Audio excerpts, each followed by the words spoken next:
Okay, here we go. Hello guys, my name is Sam and अब से मैं भी मूवी रिव्यू करूँगा।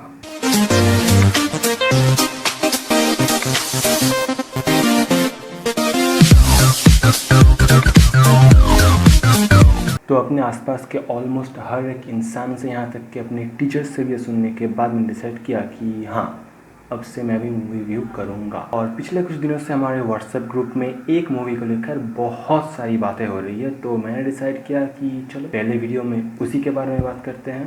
तो ladies and gentleman, welcome to the movie review of Bulbbul. क्या मैंने बुलबुल कहा?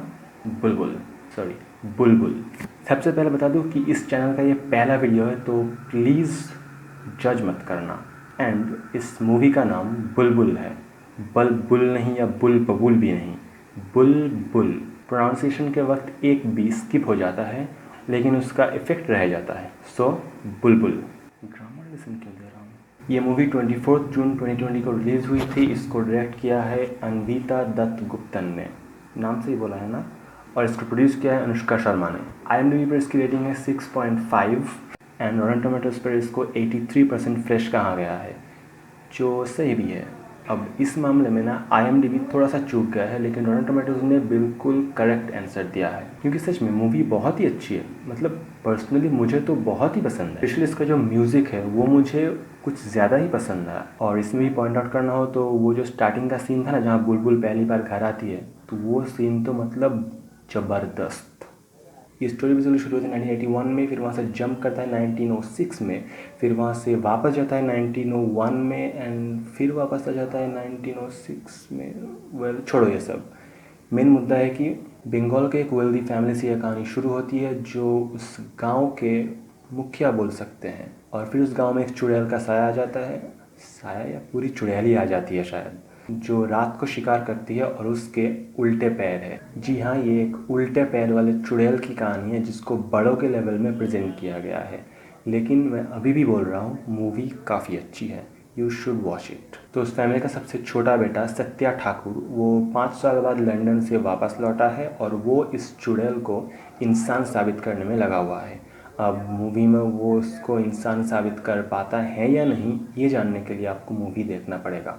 इस मूवी को देखने से पहले मैंने इसका बहुत सारा रिव्यू देखा था, जिसमें ऑलमोस्ट सब के सब इसको ख़राब बोल रहे थे। लेकिन जब मैंने पर्सनली ये मूवी देखा, तब मैंने रियलाइज़ किया कि वो जितने ख़राब बोल रहे हैं, मूवी उतनी भी बुरी नहीं है। अब मैं यहाँ ये नहीं बोल रहा कि वो गलत है, वो भी सही है, क्योंकि मूवी में सच में प्रॉब्लम्स हैं, लेकिन वो जितना बोल रहे हैं उतना नहीं है। इसको समझने के लिए आपको इसको एक बंगाली पॉइंट ऑफ व्यू से देखना पड़ेगा, क्योंकि इसमें बंगाल के जो ईस्टर एग्स, बंगाल के जो कल्चर है, उस पर ज़्यादा फोकस किया गया है। तो एज अ बंगाली मैं इसको बुरा नहीं बोलूँगा, लेकिन टेक्निकली कुछ फॉल्ट तो सच में मूवी में है। तकलीफ़ क्या है, मैंने स्क्रिप्ट सिर्फ इतनी लिखी थी, तो आगे का जो है वो मुझे खुद से बोलना पड़ेगा। तो लेट्स ट्राई। इस फिल्म को देखने के बाद मैंने इसमें से 2 बहुत बड़े मैसेजेस खुद से डिस्कवर किए हैं, जिनमें से पहला है रविंद्रनाथ ठाकुर एंड कादम्बरी देवी की जो केमिस्ट्री थी वो सत्या और बुलबुल के बीच में। एंड सेकंड थोड़ा वुमेन एम्पावरमेंट से जुड़ा हुआ है कि औरत के अंदर काली है, ये को मूवी में दिखाने की कोशिश की गई है, क्योंकि बुलबुल जो है, सॉरी मैं नहीं कह सकता, ये स्पॉइलर हो जाएगा। मूवी में एक ऑकवर्ड चीज़ अभी भी मुझे खटक रही है, क्योंकि उसमें उन्होंने, मैं मानता हूँ एक फेरी टेल है, लेकिन फिर भी उन्होंने उसको जो उसका चांद का जो रंग दिखाया था, चांद लाल है, उसको इन्होंने थोड़ा सा इलॉजिकल यूज़ किया है। क्योंकि पहले जो चांद था, बुलबुल जब ठीक थी, तो तब जो चांद था वो बिल्कुल नॉर्मल था, लेकिन बुलबुल के साथ उस हादसे के बाद से चांद का रंग अचानक लाल हो गया। तो इससे उन गांव वालों पर कुछ भी असर नहीं हुआ। ये क्वेश्चन मूवी देखने के बाद से अभी तक मुझे खटक रही है। तो ये एक फॉल्ट तो हो गया। अब इसके बाद मैं इसके फॉल्ट्स के बारे में ज़्यादा बात नहीं करूँगा, क्योंकि ये फिल्म भी एक बंगाली कल्चर पे है, तो एज अ बंगाली मैं इसको रिस्पेक्ट करना चाहता हूँ और कर भी रहा हूँ। तो मैं यही बोलूँगा कि इस फिल्म को आप देखो, समझो, उसके बाद इसके बारे में बात करो, क्योंकि बिना देखे सिर्फ रिव्यूज़ देखकर फिल्म को जज करना ठीक नहीं है। परफॉर्मेंस पे आए तो तृप्ति डिमरी ने तो फाड़ ही दिया। राहुल बोस ने भी अपने कैरेक्टर को बहुत ब्रिलियंटली प्ले किया है। परमब्रत की बात करने का तो कोई फ़ायदा ही नहीं है, वो तो गलती कर ही नहीं सकते।